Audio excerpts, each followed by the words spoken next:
Good afternoon. A second video today is going to address really pre-Kundalini awakening, but it's good for any time in your life, and that is the importance of forgiveness. So forgiveness, we can say, I'm sorry, we can say, gosh, I shouldn't have done that. Excuse me. But forgiveness is very, very important. I actually learned about it when I was in adult college, and in one of my classes, it was actually a holistic class, not a psychology class. And forgiveness is important for you, for your evolution. And what happens when you practice forgiveness is it sets you free. So all of those people who are mean and nasty and who have harmed you in your life, you need to forgive them in order to advance. And in this realm, I'm doing it again with these entities, but I did it at the onset of awakening Kundalini, and what I did is I took every person who ever made me feel less than divine, and I put them like in a chair, in my imagination, of course. So I set a chair in my living room, and I would put a family member in the chair, and I would say, so-and-so, I forgive you, and I would list the things that they did, he or she did, that made me feel less than divine. And I did that with every family member, every teacher, every friend, every coworker, every newspaper reporter, anything, college professor, a stranger on the street. If you still see them and hold this negative energy, then you need to forgive them.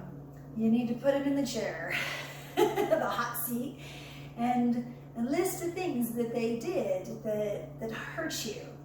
And you may have to do it more than once. You may have to do it 2 or 3 times until they no longer affect you, and you just kind of go, They were doing the best they could at the given time with the information that they had. And that's true for most people. Some, even if they're really, really nasty, you have to believe that they're still doing the best that they can at that given moment. And those who are really, really nasty are really, really fearful.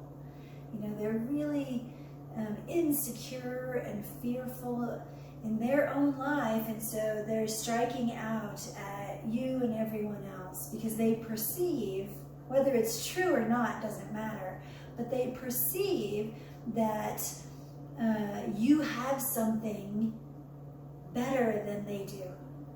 And so, it's kind of like a chipping away at a rock. They're always trying to chip away at you, and that's because they're actually chipping away at themselves.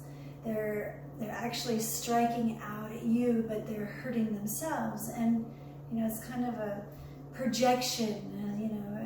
They're projecting their insecurities and their issues onto you, and then harming you in due course. I know it sounds really twisted and backwards, and it actually is, but that's what happens. And, they talk about reverse psychology.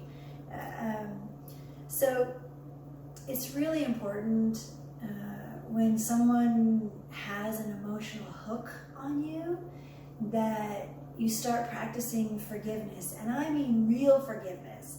There were sometimes when I was forgiving people and, I was crying. I was like, how could you be so mean to me? What did I ever do to you? What did I ever do to you? I'm just living my life. And yet you started picking on me, you started making fun of me, you started harming me, and I don't even know why. And so that's good. It's cleansing to do that. And like I said, you may have to do it more than once. You may put someone in the forgiveness chair and forgive them and feel, a lift, a lightness to your being. Their yucky stuff is gone from you and they no longer have a hook in you. And then, a year or two could go by and suddenly you're like, oh, that awful person. Well, the very moment that you have an emotion about that person, you have to forgive them. Because I am telling you, God gets them. Not only does their karma come back on them, but then in the end, their own soul will make them pay. So it's a practice that is a lifelong endeavor. You could be going along in life and think that everything is great, and then suddenly just someone out of the blue does something, and you need to put them in the forgiveness chair and from the best of your ability forgive them from what you know, and then give the rest of it to God. Anyway, that's another very important practice. It's really good when you are awakening a Kundalini. It's just really good to practice any time in your life. You should be teaching your children to not just say, I'm sorry, but, to list why you're sorry. And if you say you're sorry, it means that you're sorry you did that and you will try your best not to ever do that to them again. It doesn't just mean, oh, sorry, brushing it aside. So don't say you're sorry if you're really not. I've had people say sorry when they're not. It's just a brush off. It's just, in passing. They don't really mean it. And I feel that because I really feel energy. So I feel that it's just empty words from them. And, I take matters then into my own hands and use my abilities to remedy the situation. But I don't like to have to do that, because if more people were emotionally intelligent and didn't say they're sorry if they weren't, then I wouldn't have to take counteractions for their emptiness. So start practicing forgiveness now in your life and watch the changes happen.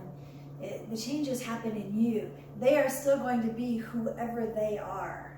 You don't have to be around them, but it's not going to change them. What is going to happen is it's going to change you, and it's going to liberate you from their emotional hook. So another tip that I have found very useful in my life that may help you in yours, regardless of whether you're awakening Kundalini or not, just a healthier way of living. So thank you so much and have a beautiful day.